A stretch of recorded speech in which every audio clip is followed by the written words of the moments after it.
The hot July wind swept across the dry lands of the Miller Ranch, kicking up clouds of red dust that disappeared into the infinite Texas horizon.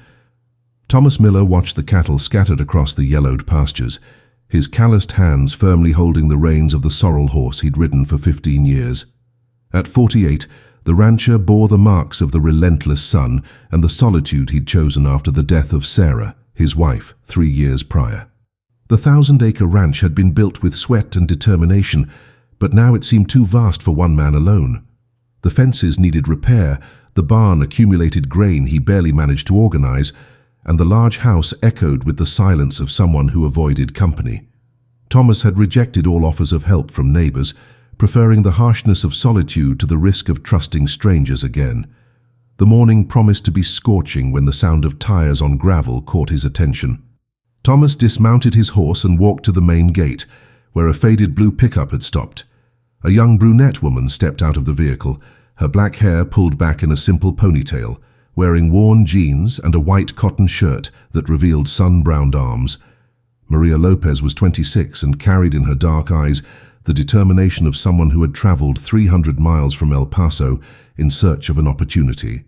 She approached the fence with sure yet respectful steps, keeping a proper distance from the rancher, who watched her with evident suspicion. "Good morning, Mr. Miller," she said, her soft voice carrying a slight accent that hinted at her Hispanic origins. "I heard in town that you might need some help around the ranch." Thomas crossed his arms over his broad chest, his blue-gray eyes studying every detail of the young woman before him. The morning sun cast harsh shadows on his bearded face, accentuating the closed-off expression that had become his trademark in recent years. "I'm not hiring," he replied, his voice rough as sandpaper. "Especially not folks who just show up out of nowhere, without references." The words came out harsher than he intended, but Thomas had learned to distrust easy promises and unfamiliar faces. Many had tried to take advantage of his situation after Sarah's death, offering help that always came with ulterior motives. Maria wasn't intimidated by his rudeness, maintaining her upright posture and steady gaze. "I understand your concern, sir," she said, pulling a crumpled envelope from her back pocket. "I brought some letters of recommendation from my previous employers." The rancher took the papers reluctantly, his eyes quickly scanning the handwritten lines. The references seemed genuine. A ranching family from El Paso praised her dedication and honesty. A Mexican restaurant highlighted her exceptional culinary skill. Still, Thomas remained skeptical. Papers could be faked. Pretty words didn't always match reality. "That doesn't tell me much," he murmured, returning the letters. "Anyone can write these things." Silence stretched between them, broken only by the distant lowing of cattle and the persistent buzz of cicadas in the nearby mesquites. Maria took a deep breath, knowing she had only one chance to change the stubborn man's mind. She had driven all night to get there, spending her last dollars on gas, betting everything on this opportunity that could mean a new beginning or another disappointment in her life. "I don't talk much, sir," Maria began, her voice gaining a slower, more careful cadence, as if each word were a small offering of peace. "But I can cook." The simplicity of the phrase cut through the hot air like a sharp blade, carrying an unexpected weight that made Thomas pause mid-motion as he was about to turn away. There was something in the way she had said those words, not as a desperate plea but as a statement of fact, a simple truth offered without artifice. The rancher studied her face for a long moment, looking for signs of falseness or manipulation, but found only raw honesty and silent determination. For 3 years he had eaten cold sandwiches, heated cans of beans and coffee strong enough to wake the dead. The memory of Sarah's home-cooked meals was a wound he avoided touching, but which now throbbed with a familiar ache. Thomas remained still for several seconds, the internal battle reflected in the deep wrinkles around his eyes. Part of him wanted to send the young woman away, to preserve the fortress of solitude he had built around his bruised heart. But another part, a small, almost forgotten voice, whispered about mornings smelling of fresh bread and nights where the kitchen table didn't echo with the lonely clatter of a single fork against a plate. "1 week," he said finally, his voice hoarse with reluctance in every syllable. "1 week's trial. If it doesn't work out, you pack your things and leave without argument." Maria nodded seriously, understanding that she had just gained more than she expected from this distrustful man. "Thank you, Mr. Miller," she replied, extending her hand for a handshake that he hesitated before accepting. The grip was firm but brief, as if both were testing unfamiliar ground.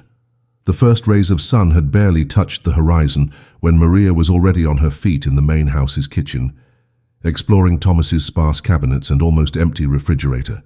The air carried the acrid smell of reheated food and stale coffee, evident signs of a man who had lost interest in taking care of himself.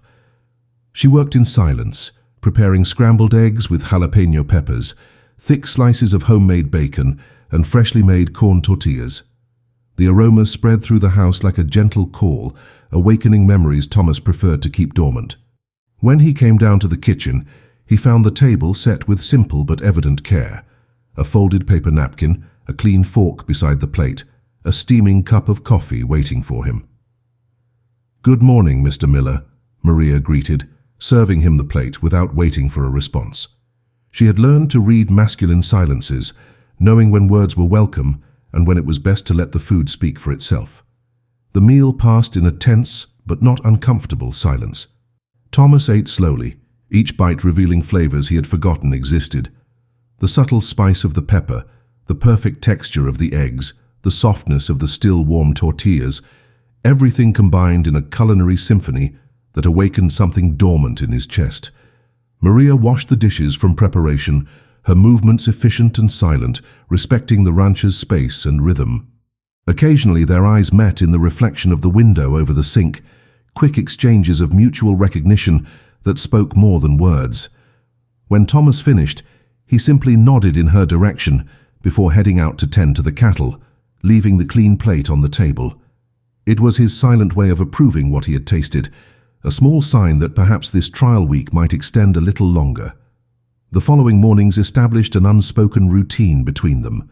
Maria woke before dawn, prepared a substantial breakfast, and packed a lunch for Thomas to take to the fields. She spent her days exploring the house, organizing neglected pantries, fixing small domestic details that had been ignored for months. The rancher watched her efforts from afar, still reluctant to offer complete trust, but unable to ignore the gradual improvement in his quality of life. Clothes began to be properly washed and folded, floors gleamed again, and the house slowly regained the feeling of a home it had lost with Sarah's departure. However, Maria's presence did not go unnoticed by the neighbors, and whispered comments began to circulate through the small rural community.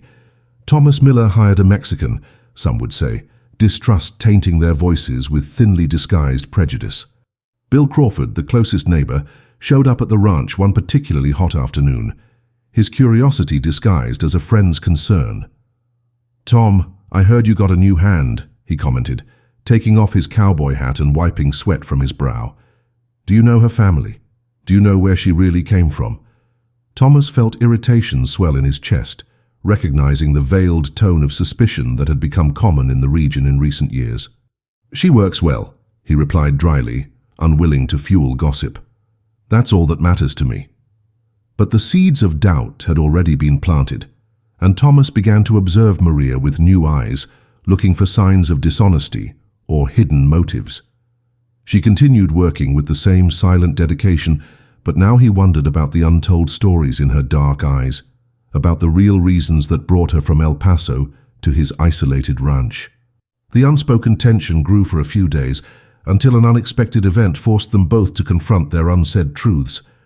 One afternoon, as Thomas checked the fences on the north side of the property, he found signs that someone had tried to cut the barbed wire overnight. Strange footprints marked the dry earth, and several cattle had strayed beyond the ranch limits. His first reaction was suspicion toward Maria. Perhaps she was part of some scheme to steal his cattle, an informant planted to facilitate future thefts. The paranoia, fueled by neighbors' comments and his own distrustful nature, grew like a storm in his chest. When he returned to the house that night, he found her preparing dinner as usual, her calm and natural movements contrasting with the agitation growing within him. "Maria," he called, his voice harsher than usual, "we need to talk." She turned from the stove where she was sautéing meat for the evening stew, immediately sensing the change in Thomas's tone and posture. Her years of working for different families had taught her to recognize the signs of when trust was being tested. "Yes, Mr. Miller," she responded calmly, wiping her hands on her apron before turning fully to face him. The tension in the air was palpable, like the premonition of an approaching storm on the Texas horizon. Thomas studied her face for a long moment, looking for traces of guilt or nervousness, but finding only the same serenity that had become familiar. Part of him wanted to accuse her directly, to confront his suspicions abruptly, but another part, perhaps the memory of quiet mornings and carefully prepared meals, made him hesitate. "Someone tried to cut my fences last night," he finally said, letting the words hang in the air like an unpronounced accusation. The unspoken accusation hung in the kitchen air like thick smoke, enveloping both of them in a silence charged with tension. Maria didn't avert her gaze from Thomas's blue-gray eyes, her expression maintaining the same serenity she had shown since the first day. "You think it was me?" she asked simply, her voice low but firm, without a trace of indignation or exaggerated defense. The direct question caught Thomas off guard. He expected vehement denials, perhaps tears or pleas, but not that unnerving calm. "I don't know what to think," he admitted, running a hand through his graying hair. "You just showed up, and now this happens." His voice trailed off, the words sounding weak even to his own ears.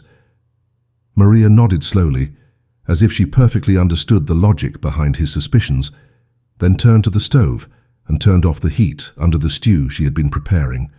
"I'll go get my things," she said with devastating simplicity, beginning to untie her apron from her waist. The resignation in her voice cut Thomas deeper than any protest of innocence could have. She had faced this kind of suspicion before, he realized, the automatic distrust directed at people like her, who carried on their faces and in their surnames the marks of a heritage some viewed with apprehension. "Maria, wait," he said, but she had already moved towards the small guest house where she had set up her few belongings. The rancher stood alone in the kitchen, surrounded by the aroma of a dinner that wouldn't be served, and the weight of words he couldn't retract. For the first time in weeks, the house once again echoed with the oppressive silence he had known so well for the past 3 years. The difference now was that he could measure exactly what he was losing. 3 days passed in a tense and melancholic atmosphere. Maria had packed her bags but hadn't left immediately. A severe storm had made the rural roads impassable, forcing her to remain at the ranch while waiting for conditions to improve.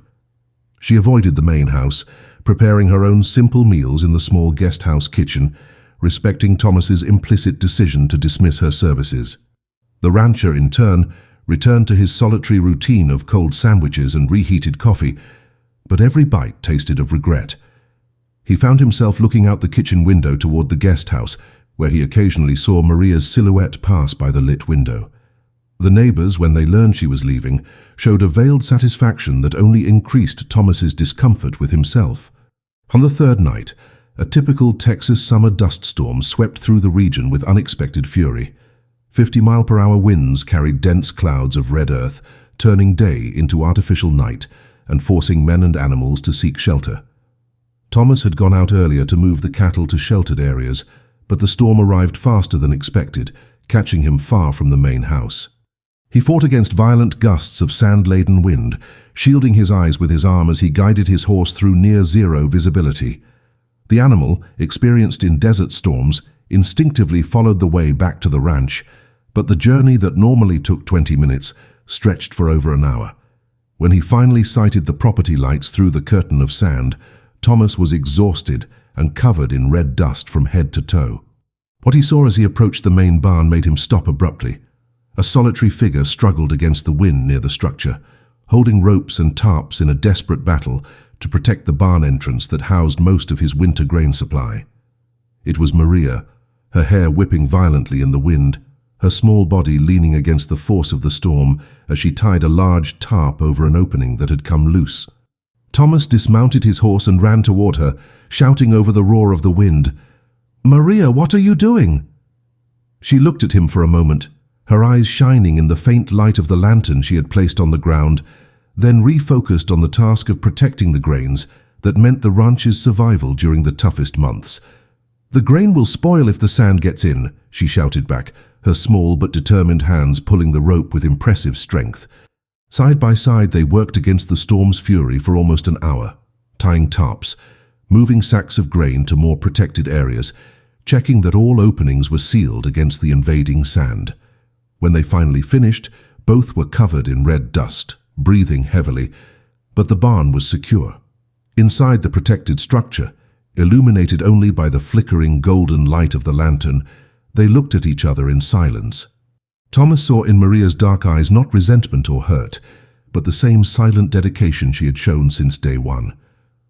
"Why did you do this?" he asked, his voice hoarse from dust and emotion. "You were leaving." Maria adjusted a strand of hair that had escaped her ponytail, leaving a clean mark on her dusty face. "Because it was the right thing to do," she replied simply, and in those words, Thomas found a truth he had been unknowingly searching for. The dawn after the storm revealed a transformed world. The ranch landscape was covered by a thin layer of red sand, as if the earth had bled during the night. Thomas woke early, as always, but this time he didn't find Maria in the kitchen preparing breakfast. Her absence created a void he felt physically in his chest, a concrete reminder of his own stupidity and unjust distrust. He made his own coffee, bitter and too strong, and went out to assess the storm damage. The fences had held up well, the cattle were safe in the shelters, and the barn, thanks to Maria's night efforts, remained intact with its precious load of grain protected. Each piece of evidence of her dedication only increased the weight of guilt he carried on his shoulders.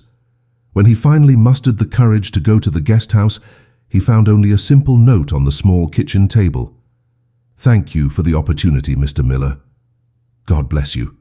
Maria's silent departure echoed through the property like an unspoken cry. Thomas spent the following days in a mechanical routine, tending to the cattle, repairing minor storm damage, trying to ignore the emptiness growing within him with each solitary meal. The neighbors, when they learned she had left, expressed quiet satisfaction that sickened him. "You did good, Tom," Bill Crawford said one hot afternoon. "You never know with those folks. Better safe than sorry." The neighbor's words sounded like poison in his ears, revealing the casual prejudice that had infected his own perception. Thomas began to question not only his decision to let Maria leave, but the entire web of suspicions and fears he had allowed to influence his judgment. For the first time in 3 years, he felt genuinely ashamed of himself. The weeks that followed were a slow descent into a deeper melancholy than he had experienced after Sarah's death. His wife's passing had been a devastating blow, but predictable in the cruelty of its inevitability. Maria's loss, on the other hand, was entirely his fault, a self-inflicted wound that hurt more each day. Thomas found himself driving to El Paso one Saturday afternoon, cruising the city streets in a search that was half desperate, half hopeful. He didn't know what he would say if he found her, but he had to try. He stopped at several Mexican restaurants, described Maria to the owners, showed a photo he had discreetly taken of her feeding the chickens one morning. Some vaguely remembered a young woman matching that description, but no one knew where she might be now. The fruitless search only intensified his sense of irreparable loss. It was during one of these trips that Thomas overheard, in a small roadside diner, a conversation that completely changed his perspective. 2 Hispanic men were talking in English about cattle rustling problems in the region, mentioning a gang that had been arrested the previous week. They were 5 guys from Juarez, one of them said. They'd been crossing the border for months, stealing cattle from smaller ranches. The police caught them trying to cut the fence at the Harrison Ranch. Thomas choked on his coffee, immediately realizing the connection. The Harrison Ranch was only 15 miles from his, and the description of the gang's activities exactly matched what had happened on his property. Maria had been completely innocent.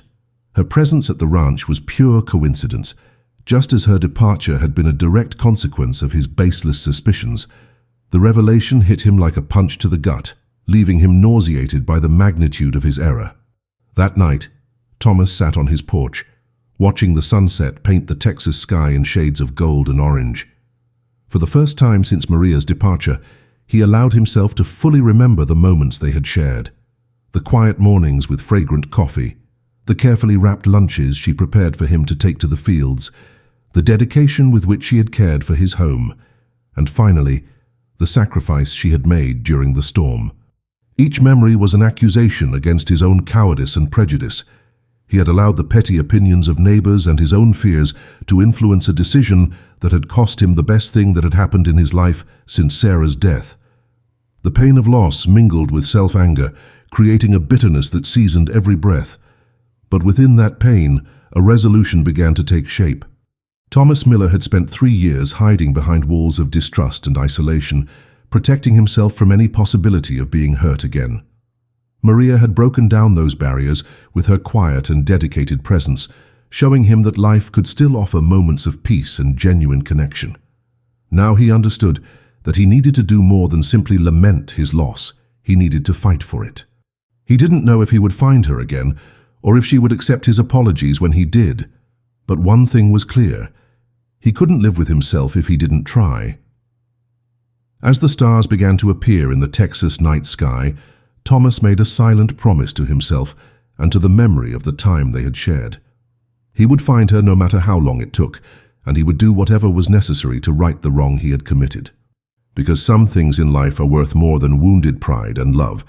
Even the love that takes time to recognize always deserves a second chance.